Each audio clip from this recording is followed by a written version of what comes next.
Welcome to You, Me, Empathy. Thank you for listening. We would like to remind you that this podcast is for informational and entertainment purposes only, and is not a substitute for medical advice, diagnosis, or treatment.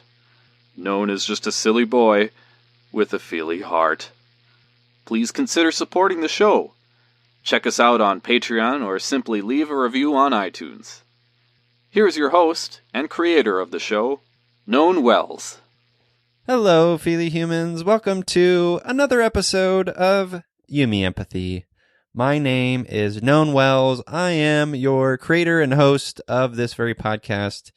And today is episode 127 on the terrible and the beautiful with Lisa Congdon, world-renowned artist and author and just amazing human, Lisa Congdon. She and I had a wonderful conversation about the emotional roller coaster of Lisa's recent breast cancer diagnosis, the decision to talk about it openly, showing our full selves, why we can't have connection without vulnerability, creating art in our own wonderfully unique way, and the terrible and the beautiful we all hold within us.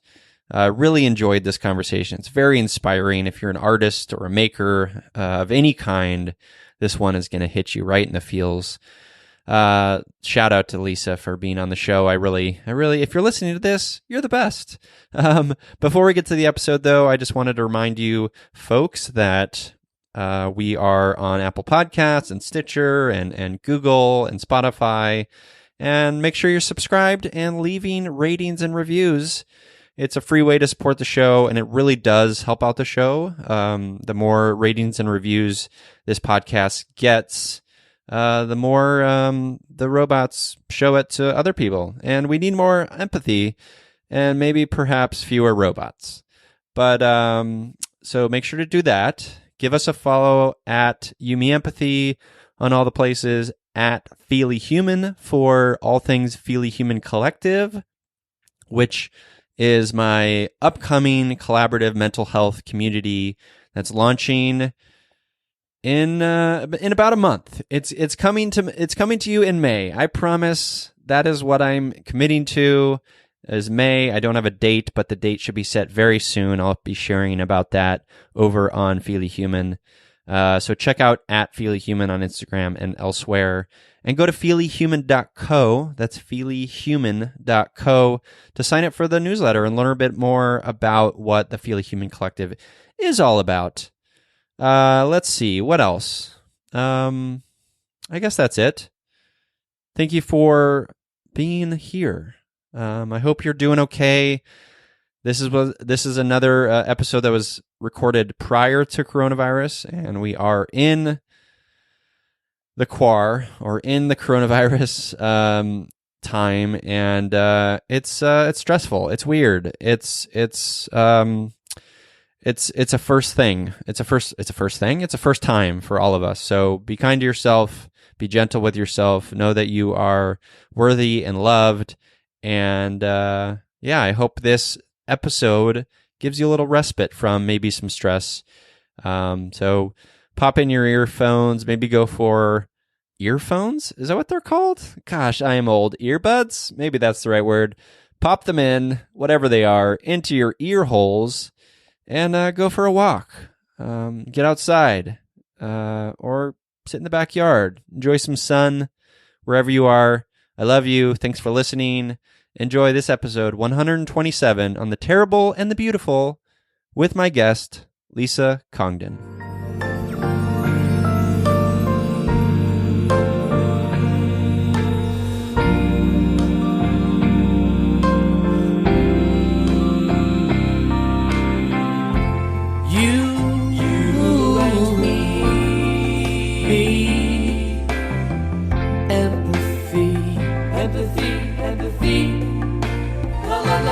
La la la la, you, me, empathy, yeah, la la la. Welcome to Yumi Empathy, a podcast about exploring the struggles we face in our day-to-day lives as humans trying to get by on this wondrous and overwhelming pale blue dot. The intent of Yumi Empathy is to talk openly, without judgment, about our mental health, our neuroses, our shared anxieties and worries, to create a dialogue that is vulnerable and deeply human and empathetic, and to share that dialogue with others to inspire emotional and cognitive collaboration and insight so we can, hand in hand, break down the stigma that make us feel shame and guilt for struggling, for feeling our feelings, for being feely humans. Yumi Empathy is a safe, friendly space designed to inspire the beauty in each of us. Today, my heart is a colorful tapestry of the brightest of joys because I am here with world-renowned artist, illustrator, and author of many books, including the latest, Find Your Artistic Voice. It's Lisa Congdon. Hello, Lisa. Hello, Non. How are you? I'm doing great. And I should have done this before, but it's not a big deal. My name's weird. It's pronounced known. Known. Yes. Sorry. All right. It doesn't matter. My parents made it up, and there's technically a macron over the O that gives it that long O sound, and you don't really see that pop up online, so it's my fault. Oh, see, then I would have known. You would have known. Yes. Yeah. I know. It's totally my fault. No, don't. I should have asked you, how do you pronounce your name? It's not a big deal. It's not a big deal. There we go. Yeah, it's a weird one. Anyways, so happy to have you here. I'm a big fan of your work and just your heart and the heart that you put into your work and all of it. It's lovely, and I'm really grateful to have you here. Before we get into your story, Lisa, we always start the show with just an emotional check-in. How are you feeling? How's your week been? I'm feeling pretty good. Let's see. This is a big week for me. I don't know if you know this, but I've been very public about it. I was diagnosed with breast cancer in December. And so I've been going through various phases of treatment. And just yesterday, I started radiation treatment. So I'm in the first week of it. So they told me that eventually, in a few more days, I'll start to feel tired. But so now every time I feel the slightest bit tired, I'm like, maybe it's starting. Oh, wow. But all of that aside, I feel great. And, but I've been sort of like in this a little bit of a emotional roller coaster in the last couple of months, culminating with this, last big hurrah of treatment. And so, it's weird. I feel really great, but I've been going through a lot. So juggling all of that has been interesting. Yeah. And not something I have a lot of experience with. This is the first sort of major health problem I've ever had. So, yeah. Yeah. First of all, I'm sorry that you're going through that. And you did allude to it via email, but had said that you basically just said that, they caught it early and that's great. But still, something like that, it's such a cultural touchstone in health, right? Cancer, the big C, you hear about it. That has to be a hard emotional thing to carry.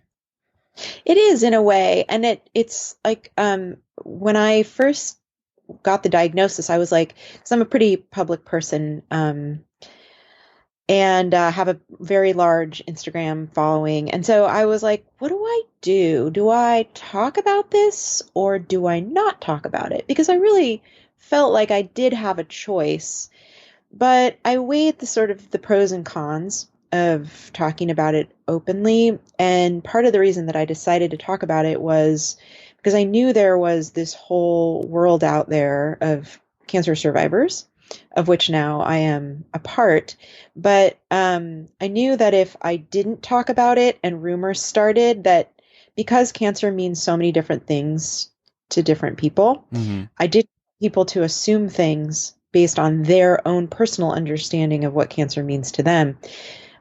So like you mentioned, they caught it very early.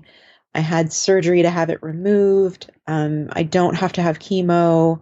So all of those things are like really good news. And I wanted to let people know that, speak in case they heard through another source, because I wasn't going to be able to keep it a secret from my friends. Sure. And I thought, oh, so many of my friends are in the art community and people are going to start talking and then they're going to say, Lisa has cancer, but not knowing exactly what that means for me. So I decided very early to sort of come out and say, look, this is what it means for me. I'm going to be fine. I think I would have done that even if I wasn't going to be fine, but I would have talked about it. That's important. Transparency feels important to me. Being real with my audience feels important. And I also wanted to let people know that I was okay, that I actually, while it's been a little bit of a roller coaster and a lot of waiting for news and waiting for the next phase and waiting for results of this and that, from the get-go, I knew I wasn't going to die. That was like, that's a big one. That was a fortunate thing. And that I wasn't even, there was no threat of that this was super treatable. And so I wrote this blog post a few weeks ago, but it was like, the title of it was like Terrible Beautiful, because that's kind of what I feel like this whole experience has been. Like, on the one hand, this is hard and I had to have surgery and I'm going through radiation and I had to put aspects of my life on hold for a period of time. But on the other hand, it's been a really beautiful experience. Like, I'm feeling a lot of gratitude that I got the diagnosis that I got and not something far worse. I am overwhelmed with love in my life from the people that are close to me and people that I don't even know who follow me. It just has been like an unimaginable amount of love and support and affection that I have received that I never, ever, ever knew was humanly possible. And that's the beautiful part of it, right? Yeah. And that's one thing I've been talking to a lot of cancer survivors, many of whom are literally survivors, like people who are surviving death, about the experience of getting the cancer diagnosis, is that there are so many difficult parts of it, but there are so many things that for many of us are really beautiful, like the connections we're making with each other, and the love that gets spread and the support you feel from your friends is really something that's unparalleled. Yeah. So it's definitely been a mixed bag, but probably more good. If good can come from something hard, this is definitely an example of that. Yeah, no, absolutely. And I love everything you said there, and there's a lot to unpack.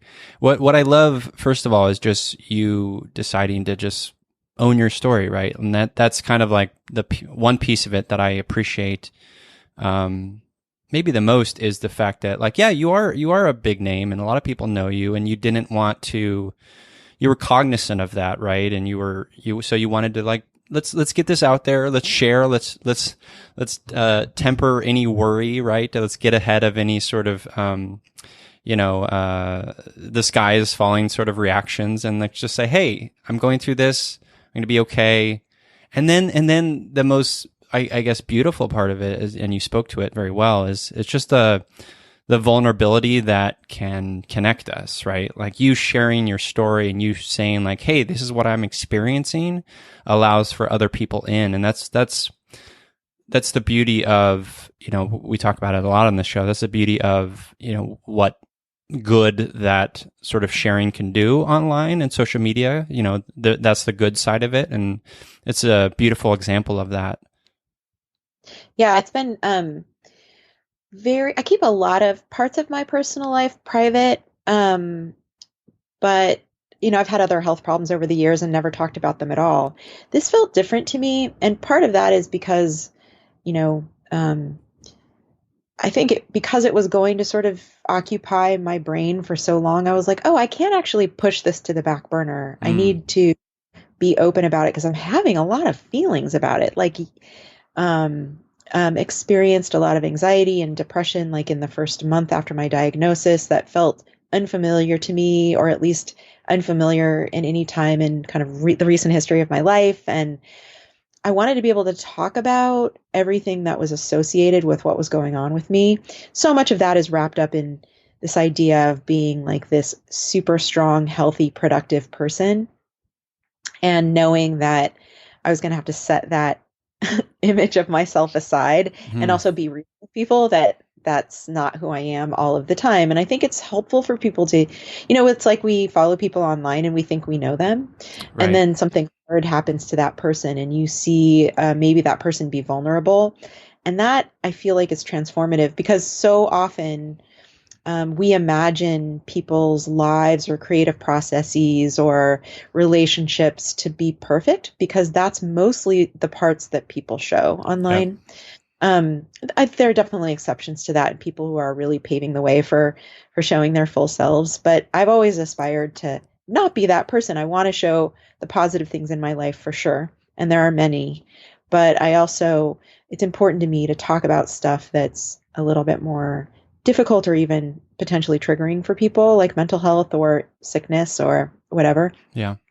And falls into that category. And this was definitely a time where I was like, I have a choice here about how I want to show up with this situation. And I don't want to do it for attention or sympathy. I want to do it for connection and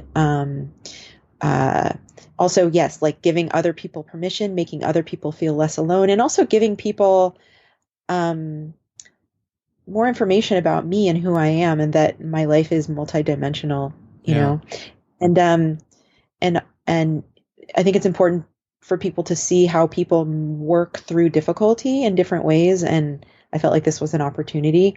And so that was sort of why I decided to do it. Now, a byproduct of it has been that I have connected with so many people who've been through exactly what I'm going through now, people I didn't know, made new friends in the process just in the last 2 months, and on the phone with people, a couple people I don't even know very well, to talk me through what to expect from my treatment. And it's been really amazing. In fact, the morning I had surgery, I walked into the hospital and a nurse, or I don't know if she was a nurse, somebody in scrubs saw me and was like, "Lisa Congdon, welcome. Oh, wow. I know what you're going through. I follow you online. You got this." And like gave me a high five and kept walking. Like, oh my gosh. I was just like, that's amazing. I mean, yeah. And I do get stopped a lot in public. And that was definitely one of the most epic situations. And then, like a few weeks later, I went to my first radiation appointment. This was before I started radiation. They set you up so that they're radiating the right part of your body.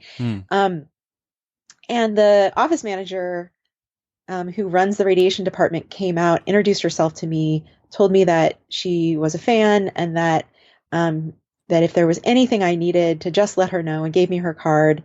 And it was just like these kind of, even in the context of going to the hospital, which I now am doing every single day for treatment, like these really beautiful things are happening. And I feel very lucky because I know not everybody can experience that. Right. So I've just been all this amazing kind of connection with people I wouldn't have known or experienced otherwise has been happening. And that's like kind of the really wonderful part of this experience for me. It really is wonderful. Yeah.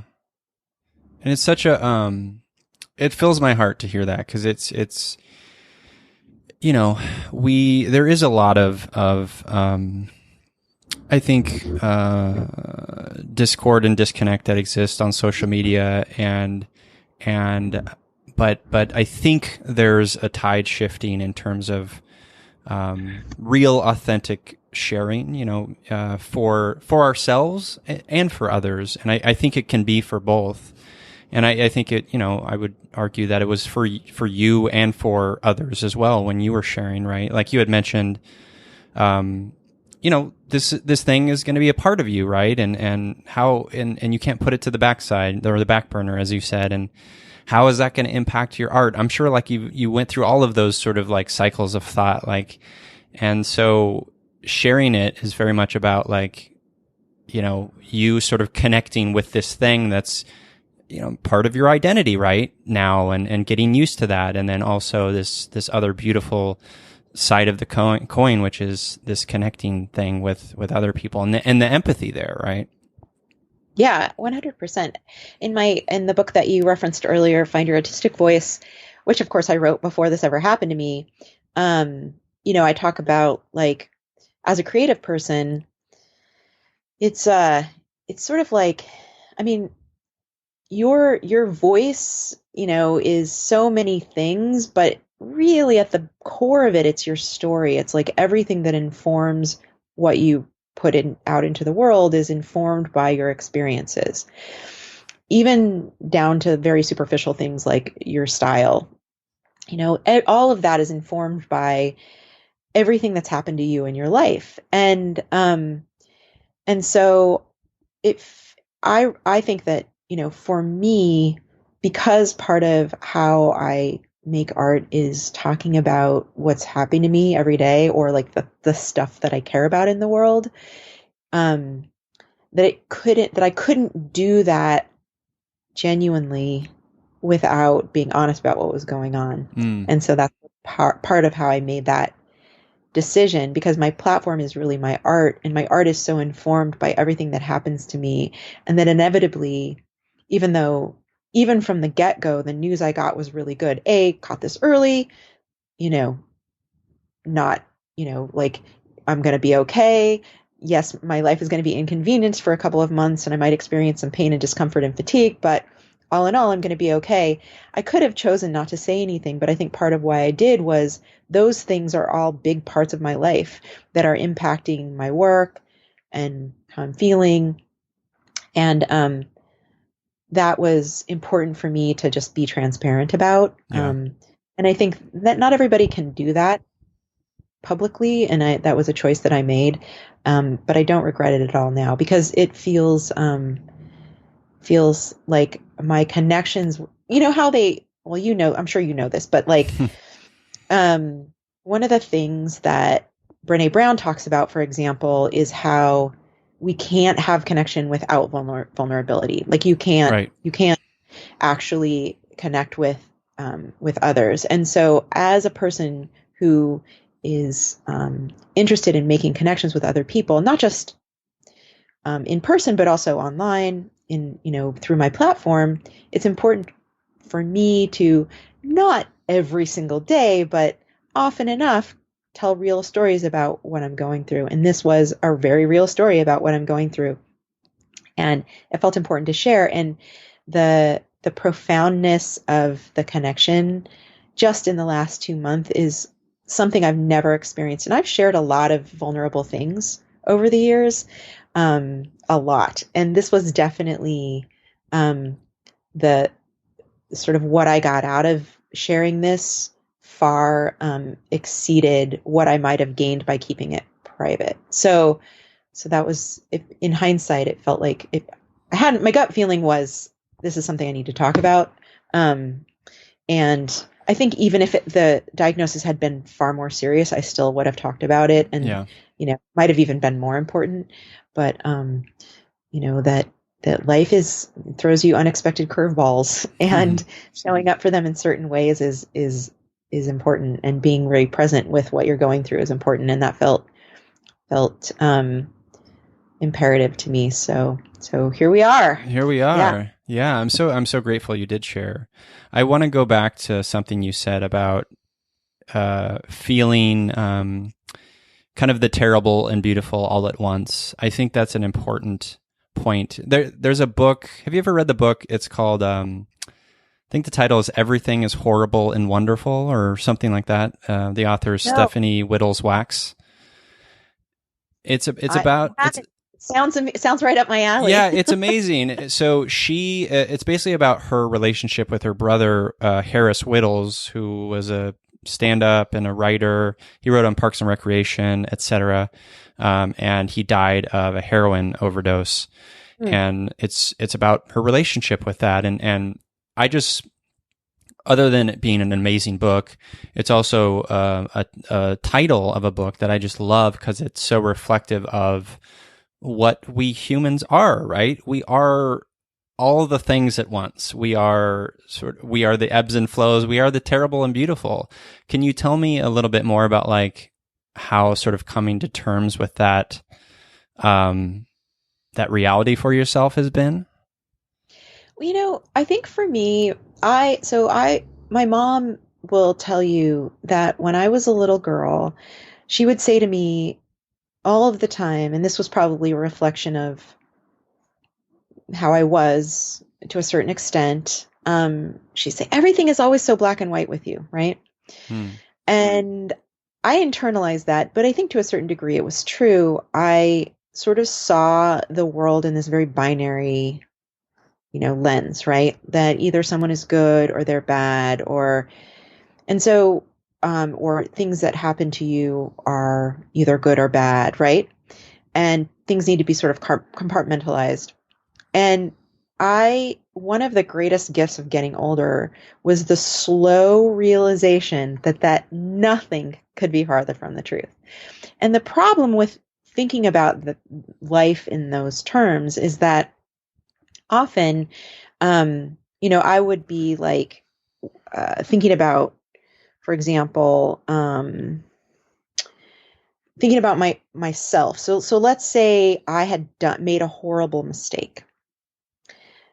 Treated someone badly because I was in a bad mood or I was angry or dealt with a situation and then later regretted it and felt an enormous amount of shame about it. We've all been there, right? Yep. Yep. So if you look at the world through the lens of good or bad, what are you left to think after you've made a mistake? I am bad, right? Right. I suck. I'm unlovable. And so I grew up sort of, and this is not because my parents were necessarily telling me this, but I grew up believing, because I had this very binary lens about the world, that when I screwed up, it meant I was bad. And because I'm human, I'm screwing up all the time, right? Right.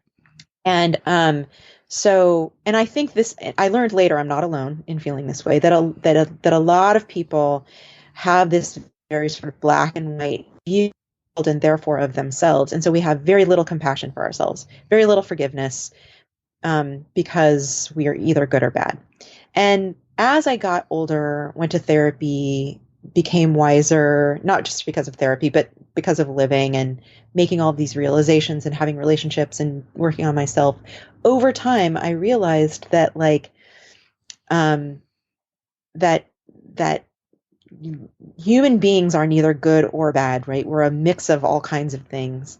100%. And that your mistakes and your the things that you've done that you're ashamed of aren't you, right? Like they're things you did, but they don't strip you of your worthiness or your you're deserving of being, of having love and belonging. And so once I figured that out, I was so much more sort of forgiving of myself when I would screw up, or conversely, also when other people would screw up, I would be like, you're human. I can forgive you and you can still be in my life. Now, there's a whole other conversation about boundaries with people who continually treat you like crap and Sure. all of that. Yep. That's a whole other topic. But Okay. in general, I became, as I got older, much more forgiving of myself and of other people. And also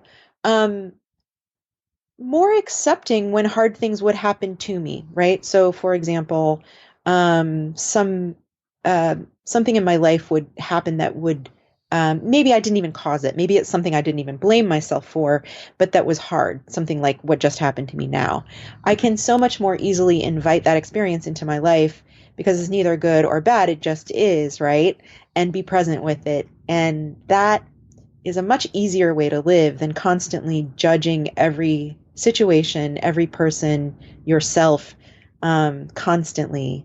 And like holding space for things to be complicated and to be not clean and smooth and definable. And that was such an important, I'm still working on it every single day, but like, I feel like one of the greatest gifts of getting older, and I just turned 52 last month, is this just kind of like acceptance of the hard stuff in life and this ability to forgive myself when I screw up and not have it mean that I'm somehow need to carry around this like backpack of shame on my back and, like feel terrible all of the time and punish myself. relentlessly. Yeah. And I have way healthier relationships because of it, and a healthier relationship with myself too. So that's sort of the long-winded answer to how I got here. No, I love So it. I mean, I 100% relate. That's a journey that I'm continuing to take every day myself.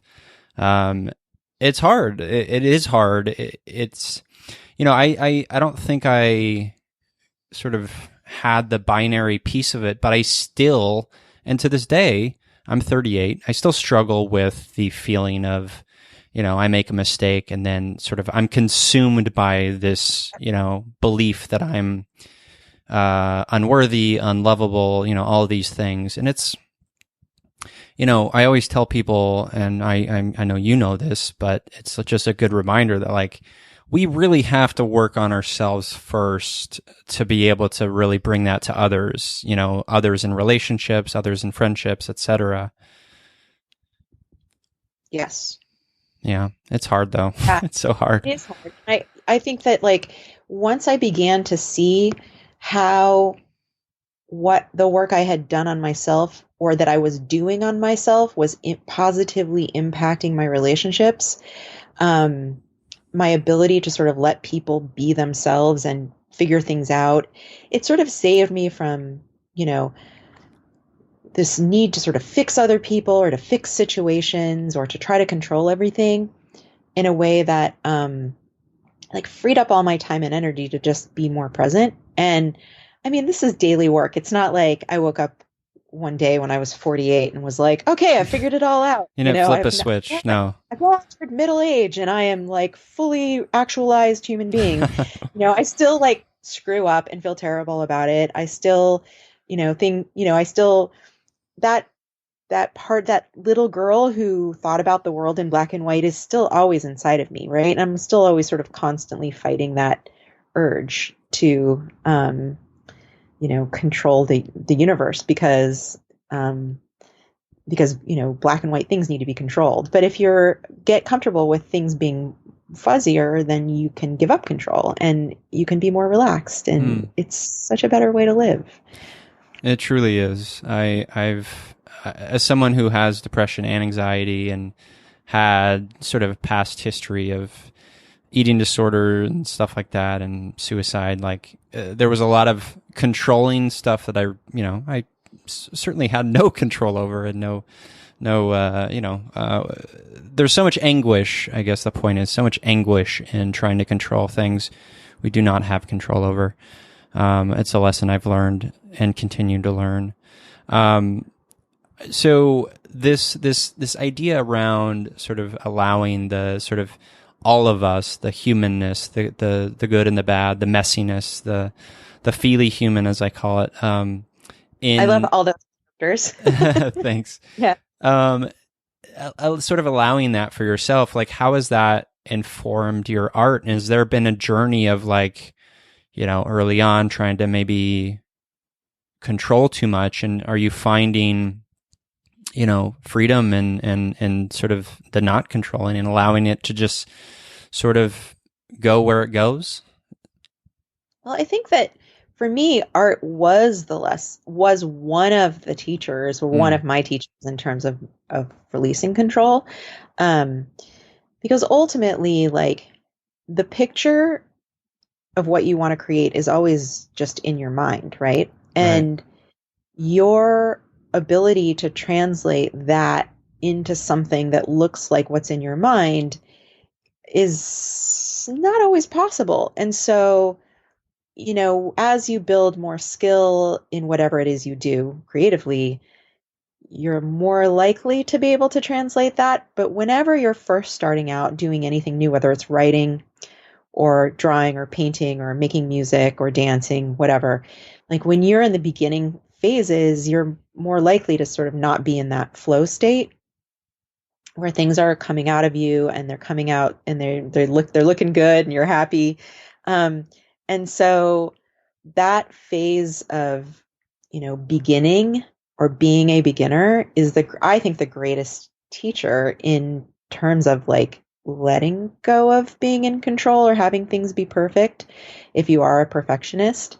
And So in some ways, like art itself was a teacher for the rest of my life in terms of that. I feel like I've often said, like, the creative process has taught me everything worth knowing in my life, because it really can be so incredibly painful, because executing what you want to execute, or not really even being sure what something should look like or sound like or feel like, and just that it feels like a struggle, and it can cause it can feel very painful. Like, the creative path is really, really, really inherently messy, and for anyone who thinks it's clean, they will sooner or later like realize that in order to learn and grow and become a more developed creative person, you have to like enter that abyss of sort of not knowing, and of messiness, and of failing, and of not doing something in a way that looks like your mind wants it to look, right? Yeah.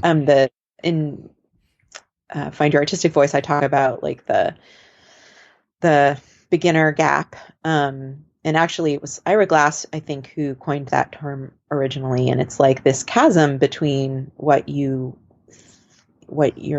taste level and your ability, right? And so whenever we start out doing anything creatively, when we're first starting out, like, our taste is way more advanced than our skills, right? So we know what we like, and we know what we want to make. We have pretty good ideas about that, but then we sit down to do it and everything looks like shit, right? Or sounds like shit, or whatever it is you're doing. Yeah. So what do people do instantly when that happens? They quit, right? Because they're like, this is so painful. I can't deal with this, right? Children don't necessarily do that, but adults do that. Children are much freer with themselves and much more forgiving of themselves. And, I mean, they're taught not to be, but which is sort of what we were talking about before. So anyway, getting into that state of just like sticking with something in the messiness of it, or in not knowing what I was doing, was so important in my sort of development as a person, because it kind of like built my grit or whatever around sitting with discomfort, which I've gotten really good at. Other parts of my life as well. Like, I just started making ceramics. Oh, cool.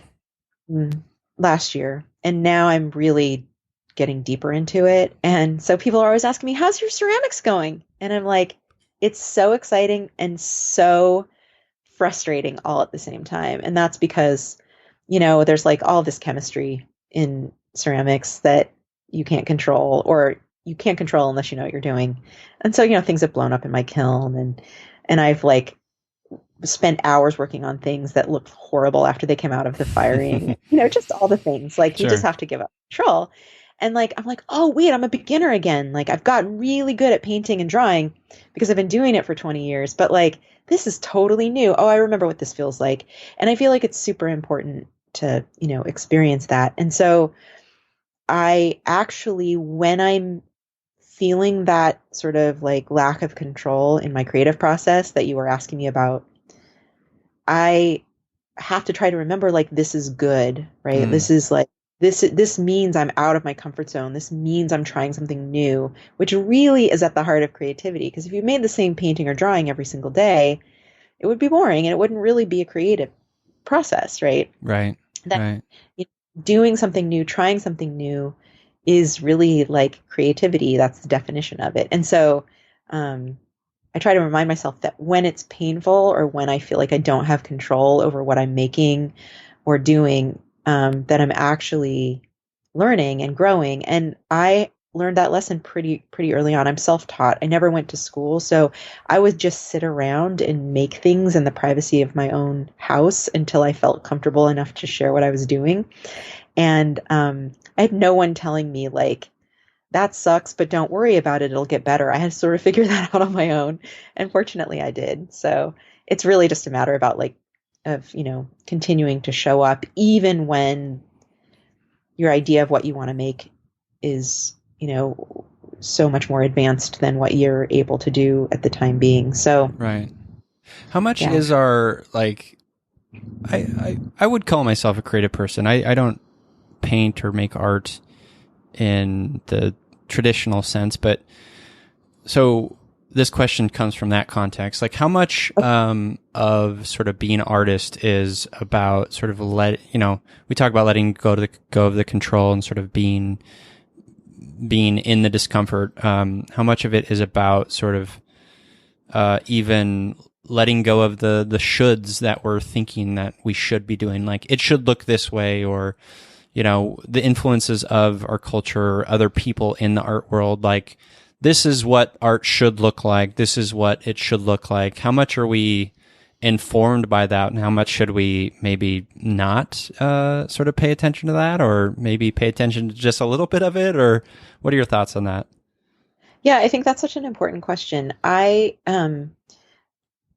think that we are in a time, for the first time in history, we're actually seeing, because of the internet and so many people able to share their creative processes, I think we're starting to redefine what the shoulds are. But for years, it's true, like, I imagine what it must have been like to be like an abstract artist back in, the 30s or 40s or 50s, right, when abstraction was so new, and what it meant to be a good artist was to be able to render something realistically, right? Like to perfection. And that what is art is sort of ever evolving. And so for me, like a lot of what I struggled with in the beginning was, in order to be taken seriously, I have to learn how to draw things, and I need to be able to draw them well. And, I realize now that that's complete bullshit, but, but at the time I remember being introduced to work that's more similar to the kind of work I make now, which is, I do make some abstract work. I still work representationally, like I draw actual things, and I can draw pretty well, but I choose to draw things very minimally or like very simply as a matter of choice, right? And somebody might think, well, my kid could do that, or I could draw that way. And while that may be true, the idea is it's not how I'm rendering something, it's that I'm rendering something in a way that is sort of unique to me. So it's not that I'm making something. And in fact, I think it's actually more interesting, and I don't know if more creative is the word, but maybe when you make something that looks different than the way something looks. I think it's amazing when people can draw and paint things perfectly from sight. I think that's an amazing skill. Yeah. Minds that can do that blow me away. But to me, personally, what's more interesting is the wonkiness in people's art, or people taking things and drawing and painting or rendering them in their own way. And when I started teaching painting and drawing a handful of years ago, and one of my core messages was, what I'm teaching you is not how to draw the thing that's in front of you so that it looks like the thing exactly.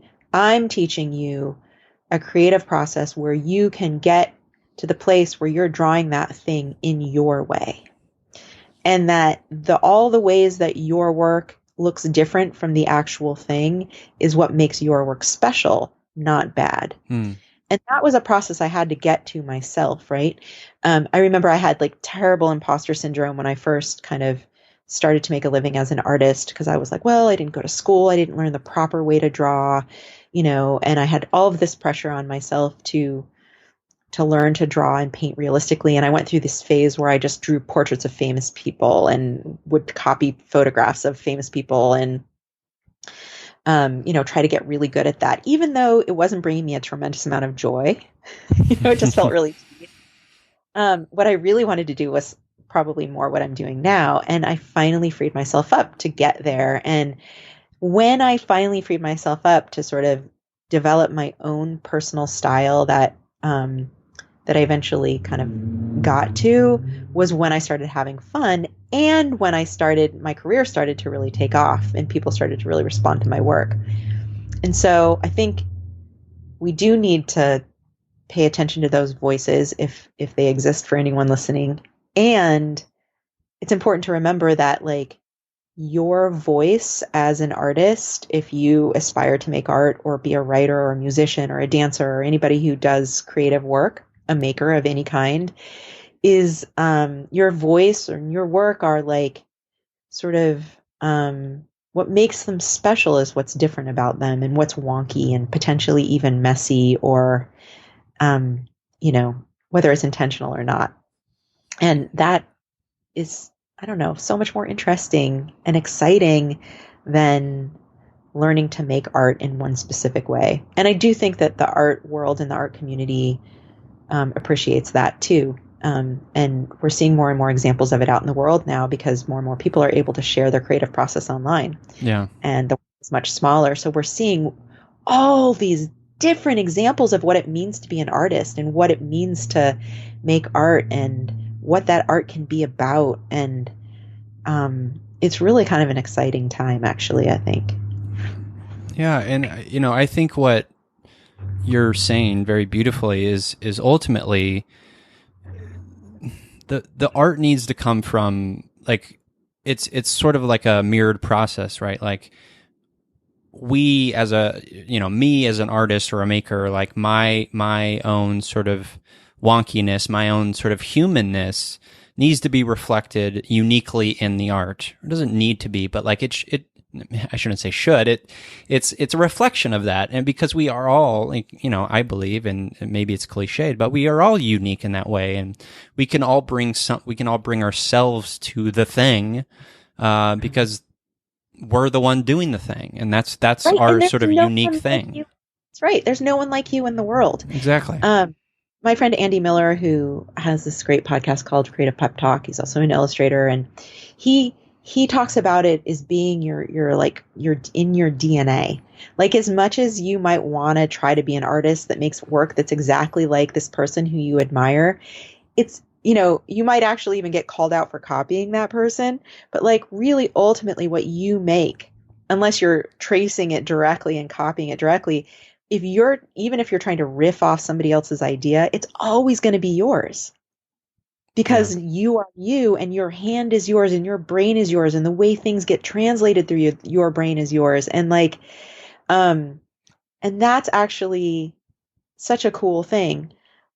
And simultaneously, there's like big ideas out in the world, and oftentimes we just call them trends, right? So you'll see work that looks really similar out in the world, like, oh, that person's work kind of reminds me of this person's work. And that's because the world is so small, and there's all this sort of imagery that is floating around that we're all really inspired by at a certain time, right? Yeah. And there's absolutely nothing wrong with that. It's actually kind of a beautiful thing. It's like we're all sharing ideas, and we're all just sort of putting them down slightly differently on paper or canvas or whatever. And there's just like this way that you can't help but be you. As much as you might try to be something else, it's always going to be you. And embracing that and owning that, I think, is important. Like, what makes my work different, even if it's ever so slightly. Yeah, that's what makes your work yours, and that's an amazing thing. Yeah, absolutely. This is kind of like a personal question. I'm doing this empathy workshop at this week, actually, in a couple of days as of this recording, and it's at a local it's at Laguna College of Art and Design. It's a illustration class, and I was invited by like the illustration teacher there to do this empathy sort of / art workshop. And so I guess my question to you is, like, I have the outline and I feel pretty good about like the workshop going into it, but these are freshmen, sophomore, I think maybe some junior sort of illustrators. Like, you've done some speaking, I know, and some of this kind of stuff. Like, what is the key? Like, what is the when you go into like a classroom or you go in to speak in front of people, like what are you trying to relay ultimately? Maybe it's all the stuff we were just talking about, but like, I guess what I'm trying to get at is give me specific advice. I'm just kidding. But like, I don't know. Like, I guess I'm kind of nervous because I don't do a lot of it. But I want to make sure I reach them, and and also reach their, I'm not like I'm not an illustrator, right? I don't have that framework of looking at the world. And so I want to reach them through my language, which is empathy and mental health and things like that. What advice would you give to me or to anyone talking to and trying to sort of breach those worlds? I think the first thing, the most important thing, and I'm sure you've already thought about this, but is to talk about your own experience. Because Yeah. what I found is that if I ever have tried to go talk about any topic without introducing who I am and what my experience is with the thing, it's really hard, especially for young people. It's hard for anyone to take you seriously, but it's especially hard for young people. Right. So, the first piece of advice would be to go in and tell your own story, because the minute every young person today, if they haven't dealt with depression or anxiety or other mental health issues themselves, they are in a relationship, either a friendship or a romantic relationship, or have a family member who is. And every mental health touches everyone. And it's a hard thing to just sort of like walk in and talk to a bunch of strangers about. But I think you will break down so many walls, especially with young people, if you just go in and are real and tell your own story. Because immediately they're going to be like, oh, me too. Yeah. Yeah. Or, oh, that reminds me of my boyfriend, or whatever. Mm-hmm. Telling your own story, owning it. And then from there, I think it's going to make whatever the sort of greater point is much easier. And I do think once you've sort of modeled talking about your own experience, then giving them the opportunity to do the same. Yeah.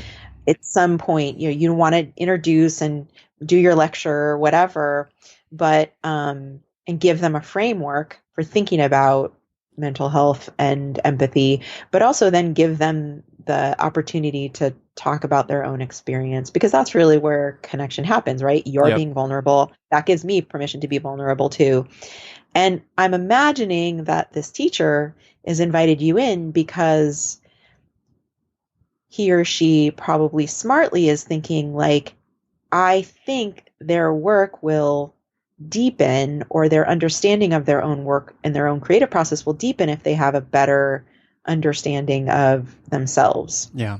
In relationship to mental health and empathy. And I think that's absolutely true. Like, in some ways, I wish that kind of curriculum was part of every program in school.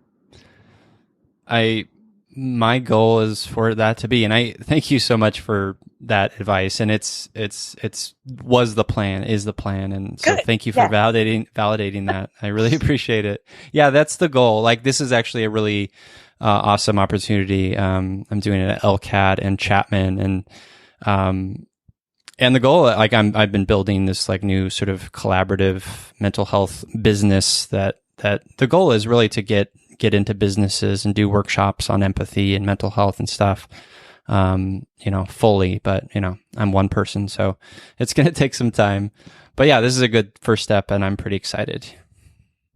That's awesome. Yeah. I love it. Thank you. What? I have a question here from Mary Ann. She's at Mary Ann Wettler, Wettler on Instagram. She says, when you had major burnout, how did you talk to yourself? How did you take steps to get out of that? What specifically did you do? So I did, and this person may know this already. In fact, she probably does. Because I've talked about it pretty publicly. I experienced a pretty much, like, in old school language, we'd call it a nervous breakdown. Back in 2016, I woke up one morning and I was like, holy crap, I am miserable. My body was beaten down. I had insane headaches and neck and back pain from drawing constantly. I was depressed. experiencing pretty intense anxiety, exhausted, and I was at the end of a book tour, and also had simultaneously signed up for like a bajillion client projects, and was finishing up another book project, which was probably one of the hardest book projects I've ever worked on. It's not a book of my own. It was a book I illustrated for somebody else, but it was really intense and very fast timeline that I had to do it on. And I just made a commitment to myself that day 4 years ago, not quite 4 years ago. I think it was in April or May of 2016. I said, this is the first day of the rest of my life. I am going to start changing how I show up in the world. And I can't this isn't sustainable for me. I had been working like a dog for a really, I don't know where that phrase working like a dog comes from. Sounds funny to say it because dogs don't actually work very hard, but I guess some dogs do. Some dogs do. Working like a working dog. I mean, for years, and it made a lot of sense in the beginning for me to sort of hustle to launch my career. But at that point, it no longer made sense because I was making a decent income. There was no reason why I needed to continue to take on as much work. There was a demand for my work. So I wasn't saying no to any project. I was saying yes to everything. So I decided that day forward to start making changes. And it took me, I'm on a sort of semi-sabbatical this year where I'm wrapping up some client projects from last year that have bled into this year, but I'm not taking any new client jobs except for a couple of like pro bono kind of community things that I feel really strongly about. And a lot of the work that I'm doing this year is again stuff I started last year, but I'm really just taking the year off. But it took me 4 years to get to this place where I could actually take time off because so many of the projects that I was working on were long-term projects. And so it's like the train had left the station, so to speak, and I couldn't just jump off the train. Well, I suppose I could have, but I didn't want to sort of bail on any projects. So I was like, all right, what I'm going to do starting today is I'm going to set up new kind of ideas about how I want my life to look. And I want to set up new parameters for how much work I can take on at one time so that I can slowly get myself out of this cycle of working all of the time. So I can slowly start to not feel burned out. So I started that 4 years ago. And the first year it looked like taking on fewer things, practicing saying no, being realistic with myself about what I could handle. And on the one hand, my career was really blowing up. So this was an exciting time for me and I wanted to do it all. I just knew I couldn't. So first year I just practiced baby steps, I started exercising more. I started working on my diet more and eating better. I started doing, managing my time where I was taking regular breaks between things so I wouldn't have as much neck and back pain. Where did all of this come from? Like, where were you informed, from therapy or just talking to people? I wasn't therapy at the time. I just kind of like instinctively knew I started to visualize, and this is what I recommend for anybody who's experiencing burnout or afraid of burnout, begin to visualize what there is no such thing as a perfect life. I hate that word, but like if you could sort of live your life in any way with just the right amount of pressure, because, some pressure is good for you. Some projects, having stuff to do is good, but you don't want too much that you're going to feel trapped, right? Right. And exhausted because you're working all of the time. So what does that look like? And then begin working toward that. And that requires having boundaries, which means you have to say no sometimes. You can't say yes to every opportunity that comes your way or every person that wants to work with you. You have to, at 5 o'clock, say, I've done enough for today, and I'm going to turn off my computer and go eat dinner and enjoy my evening with my person or with my friends or with my dog or whatever. And I just balance. I started to say, like, what would my life look like if I was living it in a way that would be healthier, because I wasn't living a healthy life at the time. And I decided that I needed more exercise. I needed to eat better. I needed to have more downtime. I needed to feel less pressure. And so every single year I just started stripping away and creating more boundaries. Meanwhile, I was still also working on a lot of projects that I had signed up for. Like I just finished a book literally today Wow. that I've been Congrats. working on for 3 years. Wow. So in my world, the world of books, projects sometimes take that long. Sometimes they only take a year. Sometimes they only take 6 months, but sometimes they take a really long time. And so, I had to wrap things up and then I had to start planning like, oh, I think because I've saved enough money or I have the potential to save enough money that I'm going to, take a sabbatical, like a gap year, where I Mm-hmm. just kind of make my own personal work and I just experiment with ceramics and I play and I sleep in and I ride my bike and I do all the things that I wish I had more time for. Like this is the year to do that. I'm not sitting around staring at the ceiling.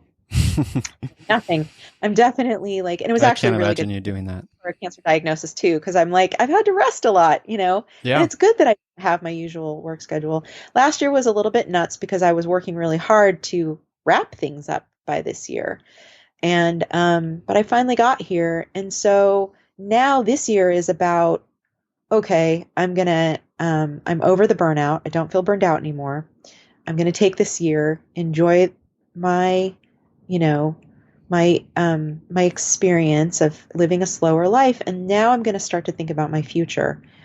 What do I want my future to look like? And do I want it to look any different than it looks now? If so, how? What am I willing to let go of that is traditionally caused me to feel burned out? Hmm. It just requires a lot of introspection and a lot of boundaries and a lot of the reason we ourselves into pickles where we're burned out, or we get burned out, is because of boundaries. Like we're not saying no, we're not prioritizing our own health, mental health, physical health.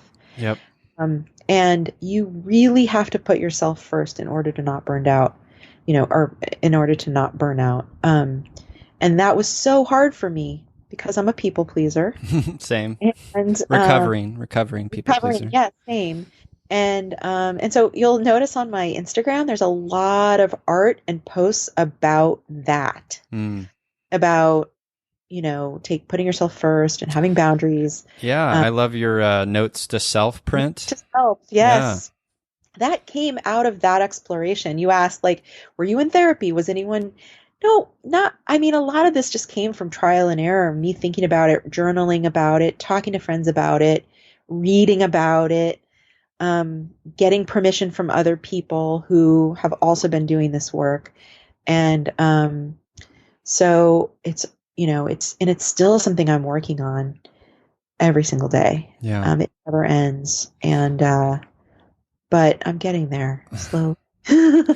Oh, is there an there? There isn't, right? That's the thing. Like that's another thing I talk about is like this notion that someday we'll arrive. And you never arrive. Yeah. You never arrive.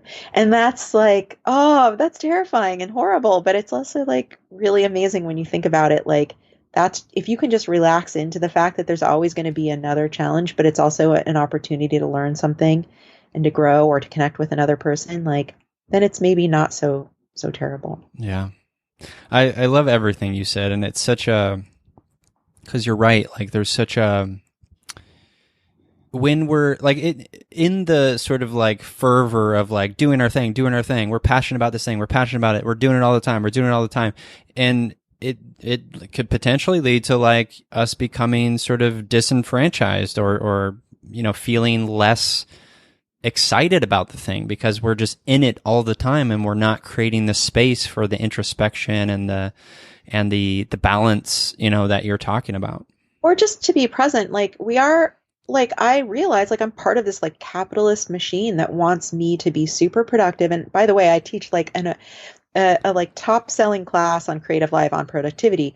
I have mastered it out of necessity, and I don't have shame about that, but I also am like, wow, that's how intense it got for me, that I got so good at doing so many things in a short period of time that I actually can teach other people how to do the same. And I do think there are benefits to like time management and time blocking for sure, even in terms of having more self-care moments. And but I do feel like I was also caught up in this notion that my identity was defined by my ability to be productive and to make a lot of things and to have other things that other people were consuming. That became part of who I was. And it became the part of who I was that I didn't like anymore and that was not bringing me joy. So, But we part of what become comfortable with those identities. exactly. And that's like the world tells us that in order to be successful, we need to be, you know, productive and making the things and doing all the things Crushing life. and crushing life. And like, I think that's how a lot of people view me. And there's part of me that's like, I don't necessarily want to be viewed that way. Like, I'm also an athlete. I also, have some pretty hefty athletic endeavors that I embark on. And I do that because I love it, but I also have to keep that in check too. Like, you can burn out on that as well. Like, I've gotten very caught up in my life and like doing all the things, and it often can feel like it's never enough, right? Yeah. And this notion that you'll never arrive doesn't mean that it's never enough. It doesn't mean you have to work harder. It just means actually that it's more important to relax into, the present moment, and because we miss out on so much. Because if we're working all of the time or trying to achieve these goals, sort of like above anything else, like ultimately, we're going to be unhappy, tired, depressed, anxious, and not experiencing what's right in front of us, which is like the beauty of the present moment, right? Yep. I'm reading this great book right now by actually this old friend of mine. Her name's Jenny Odell. It's called How to Do Nothing. And it's been on the New York Times bestseller list in the last month or so, because I think this notion is really, that she talks about is really resonating for a lot of people. And that is like, we are in she calls it this attention culture, right? That like everything is about, getting our attention, right? We are just constantly distracted by a million things and told that we need to be productive and that we need to be working, and that she found herself in that situation and then really decided to kind of like retool her life and to be more present. And she started all of these practices, which she eventually wrote about in this book. And then she studied, this idea of like, how did we become this culture? How did we become this culture that we are today? Right. And it's really making me think differently about my art, my place online. Like today I woke up, and normally 5 days a week I post something, even if it's old work. And I had this kind of breakthrough this morning. I was like, I definitely don't post on the weekends anymore. But I was like, I think I'm not going to really go on social media today. And like, good for you. There was a time, even 6 months ago, where that would have been unfathomable to me. Like, it's this idea that I'm sort of like generating content as part of my business. And I was like, I don't feel like it. I don't have anything to say. I'm actually kind of in a bummer mood. This was this morning. Yeah. And I'm not, and then I was like, who am I doing this for anyway? And so I still am just sort of like continually like making my own personal breakthroughs in terms of why am I doing this? Questioning everything and trying to think about how I can be more present and more happy and still do my work.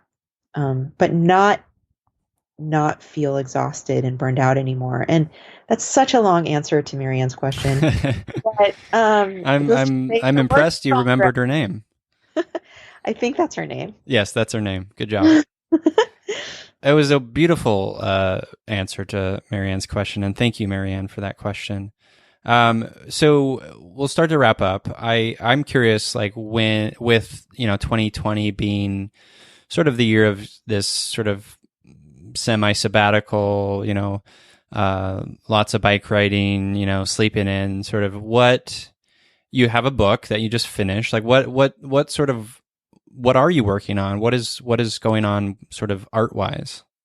Well, one of the really cool things about this year is that I had already scheduled, I have a solo show that opens in a gallery in June. And so I do have this thing that I'm working toward, but it's not a thing that I do a lot of. Like the last time I had a solo show was 2 years ago. and I was really busy while I was preparing for it. So it was a lot of like churning out the stuff I knew how to do. And I actually had 2 shows that year. That was in 2013. And so, or 14, 15, 16, 17, 18. What are we at? Yeah, I can't even count anymore. We're at 2018. Sorry, not 2013, 2018. It was the last time I had a show, and actually I had another show in 2017. And I was, this is a time for me, like so much of what I work on a day-to-day basis is digital. So I draw on my iPad. And ironically, my iPad died yesterday, literally is unresponsive. And I think it's a message from the universe. I need to go have an appointment at the Genius Bar in an hour. And I need to get my iPad looked at, but I'm going to buy another one. I think a new one today. I think my old one has just seen better days. But most of what I do is digital. So for me, this experience of like making ceramics and painting on wood with acrylic is something I have a lot of experience with. It's just not something I do a whole lot of anymore. And I love it. It's my happy place. It's the best way to make art, like being messy and getting clay and paint on myself. It's like there's something that's why I became an artist in the first place. But so what I get to do right now is go to my studio every day and just make work that I want to make for this show.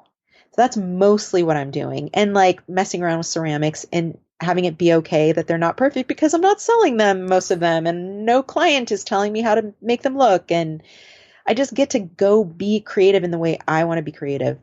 So much of what I do is for clients or books where I have turned in a proposal and then I have to like do the thing that I've said I was going to do. And that's all really a great way to make a living. I still get to be super creative in those ways of working. And that's how I make a living. But there's so much freedom in just making personal work. So that's really what this year is about. So I am wrapping up a few projects that started last year. And I've got a couple, like I said, like work with some nonprofit organizations that I'm doing. So art-wise, I'm just like kind of doing whatever I feel like every day. I mean, I do have to fill a gallery in June, but I'm getting there, and I'm making a lot of mistakes and making a lot of crap work that goes in the corner that no one ever sees. That's another part that people don't talk about.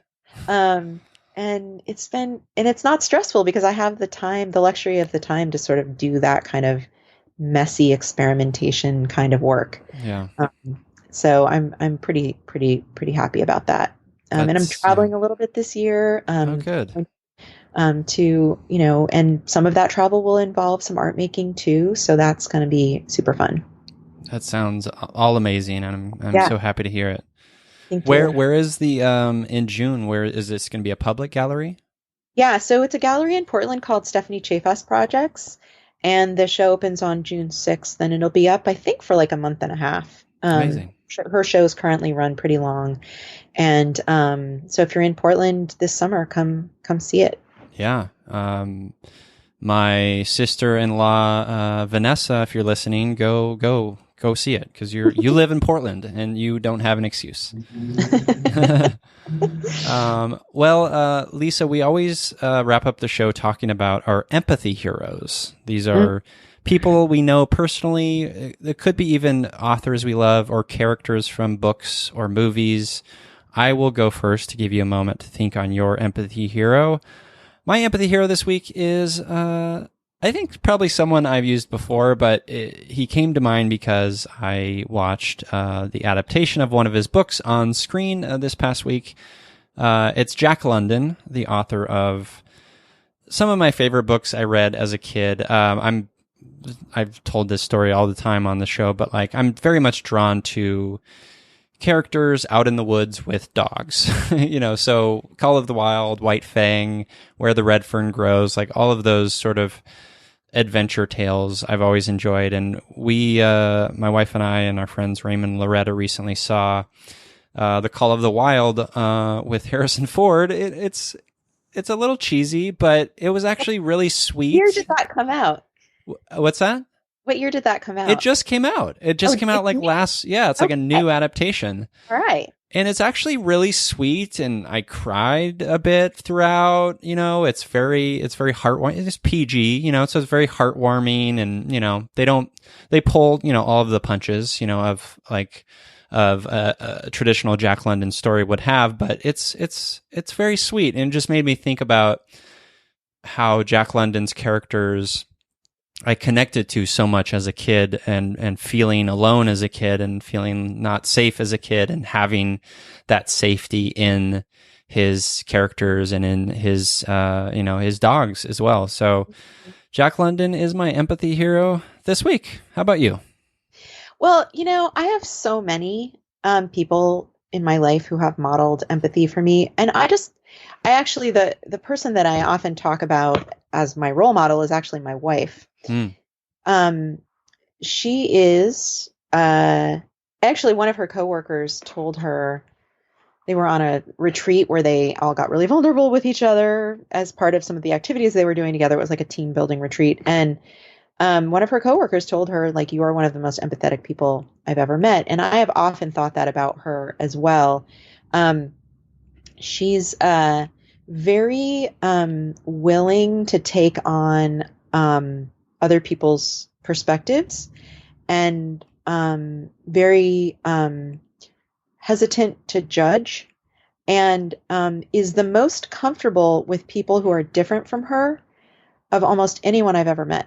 So we'll be, say we go to a dinner party that's hosted by a friend, and there's some other people there we don't know. And say there's someone in the room who has an annoying personality. And I will come home and be like, oh my God, that guy was so annoying. Yeah. And Claire will be like, oh, I just thought he was kind of, interesting or different, whatever, or she won't have noticed. Yeah.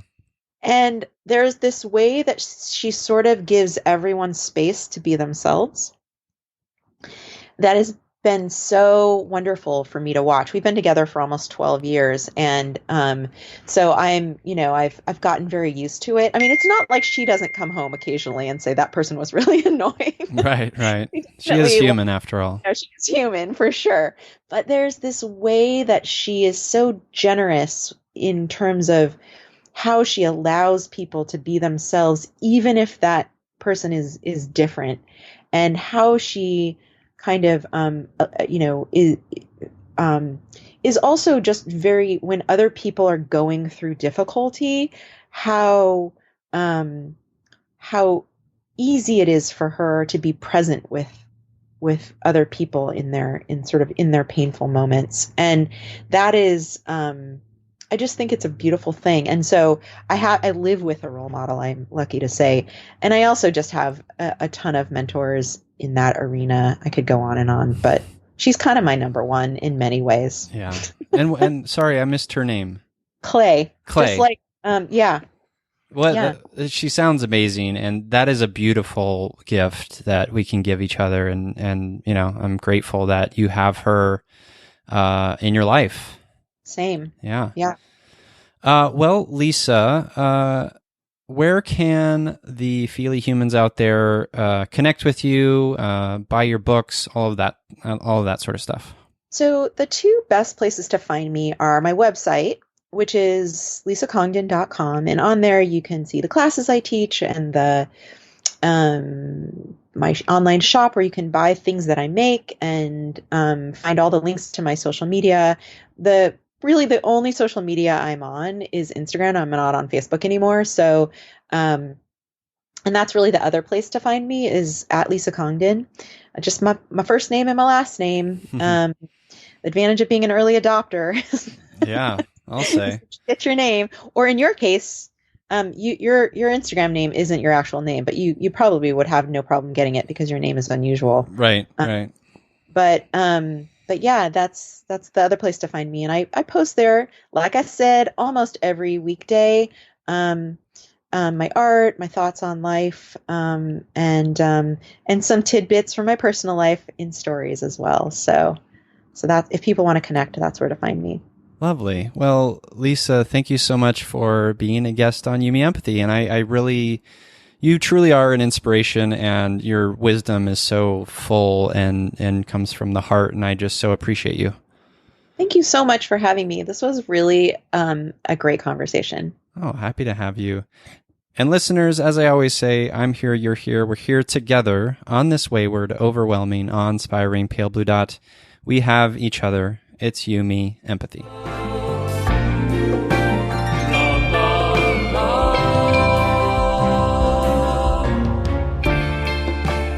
La, la.